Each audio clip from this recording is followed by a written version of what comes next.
When it comes to branding, everyone has that one thing that pulled them into graphic design, even if they've never thought they'd become a graphic designer themselves. For many, it's fonts, typographic identities that feel bold, engaging, and above all, inviting. It's a core need for brands to be distinctive, to communicate who they are and what they stand for. Or maybe it's a brand they've always loved, a drink they keep buying, a newspaper they grew up reading, magazines, packaging, posters. There's always a brand and a typeface behind almost everything. And when you're young, looking towards your future, you often return to the memories that first pulled you in. And even if you change careers or stay exactly in the same lane where you intended, you cross paths with graphic design far more than you might realise. The shirt you're wearing? Branding.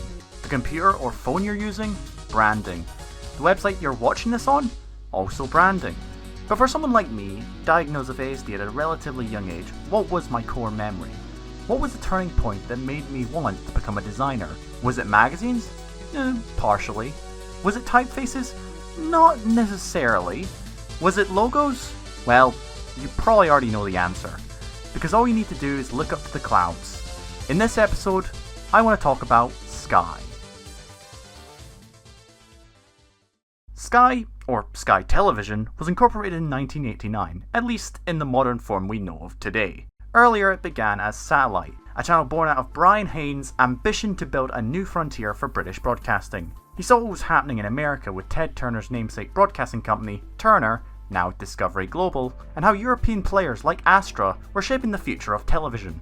After a few bureaucratic issues with the IBA and Thames, Satellite officially launched on April 26, 1982. Then, in 1983, Murdoch, then owner of News International, entered the picture. News International acquired a 65% stake, and over time, the company would establish itself as Sky. Sky's early logos were optimistic, but also very shiny, and you can kind of tell that sheen never really left. Shiny imagery was everywhere back then, especially after Channel 4 debuted the first CGI ident just 2 years earlier. Sky evolved from static, beveled logos to metallic marks flying through space and the clouds, eventually branching into Sky News, Sky Movies, and especially Sky One. Something you'll notice is just how computer-generated Sky's identity was. In 1993, when Sky Multichannel was launched, the entire network received a facelift from the American design agency Novacom. They'd worked on identities for RTL in Germany and many US affiliates, but Sky became one of their most memorable projects. These logos would soon later become what is known as the Tombstones, towering, solid, and unmistakably Sky. Eventually, Tombstones were deemed too 1995, so Sky introduced the egg. No one liked the egg, not even Sky. A year later, it was cracked open and replaced by something closer to what we recognise today. A lowercase word mark, a cliche swoosh to represent satellite dishes, and then, they changed it again. This version, designed by Miles Newland at Wolf Aldens, would shape Sky's identity for nearly a decade. A year later, the swoosh disappeared and the logo that defined much of Sky's core identity lasted all the way until 2009.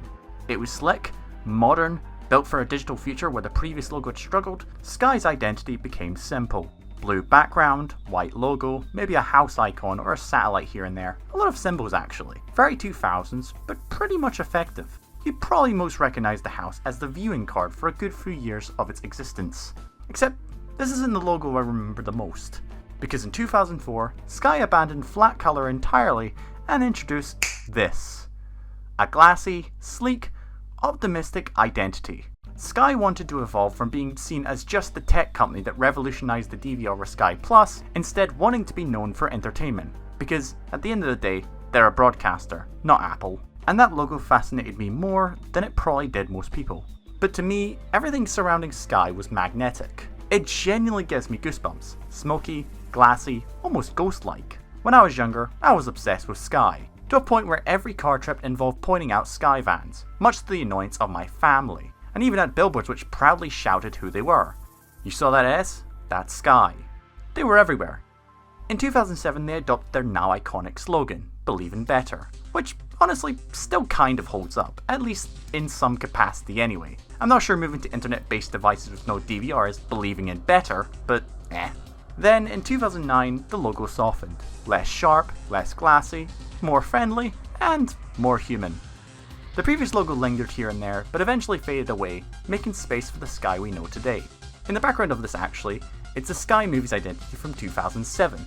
This logo was also redesigned by Miles Newland, who also helped revitalise the entire Sky network, giving them a new rounded font and to make way for more HD channels, such as the launch of Sky News HD and the eventual buyout of Virgin Media's X channels to bring them more into Sky's ecosystem. A few years down the line, Sky would eventually adopt a Spectrum logo, which most now associate as Sky's core identity now. It would later get more flatter, and sadly more flatter now even, as they've now gotten rid of any sheen the logo previously had. Which kind of is sad, because I always thought glass was always associated with Sky. Hell, their recent product, Sky Glass, is literally called Sky Glass. So why drop the sheen? I'm digressing, but this is kind of what the series is meant to be about. Because Sky wasn't just a TV broadcast with an optimistic and bold logo.